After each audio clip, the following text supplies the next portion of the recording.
السلام علیکم۔ اللہ کی قدرت تمہاری ناممکن دعاؤں سے بہت بڑی ہے۔ قبولیت کی ہر ڈور تمہارے مانگنے کی شدت سے جڑی ہے۔ اللہ نے پیاس سے گزار کر ہی حاجرہ علیہ السلام کو پانی کے چشمے تک لایا تھا۔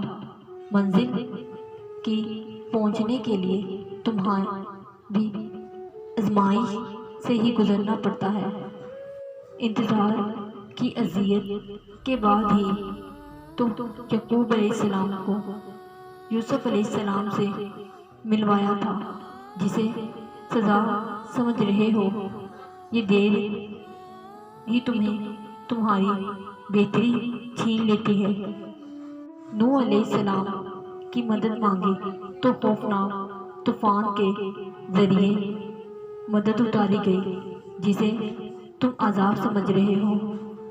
اس آندھی کے آنے سے کوئی بہت بڑی بلا ٹلی ہے، جس نے ہمارے نبی صلی اللہ علیہ وآلہ وسلم کی ایک انگلی کے اشارے پر چاند توڑ کر رکھ دیا تھا۔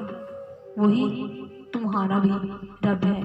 اس نے تمہارے موضوع کی کہانی بھی لکھ دی ہوئی ہے۔ اللہ تو راضی ہے دینے پر، تم کیوں تھک رہے ہو مانگنے پر؟ ناممکن سے ممکن تک ہر چیز اب تمہارے ہاتھوں کو اٹھانے پر کر رکھی ہوئی ہے۔ نصیب نے بس رکھ کر دی ہے۔ بے بسی اللہ کی چوکھٹ پر لے آؤ تو وہ سنوار دے گا۔ بات نصیب سے نہیں بگڑی ہوئی ہے۔ جو یقین رکھتے ہیں اللہ ان کی ہر حال میں مدد کرتا ہے، وہ اسی کو وسیلہ بنا دے گا جو رکاوٹ کا سبب بنی ہوئی ہے۔ جو نہ چاہے تو پتہ بھی نہ ہل سکے، وہ چاہتا ہے تو تمہارے منہ سے دعا جاری ہو جاتی ہے۔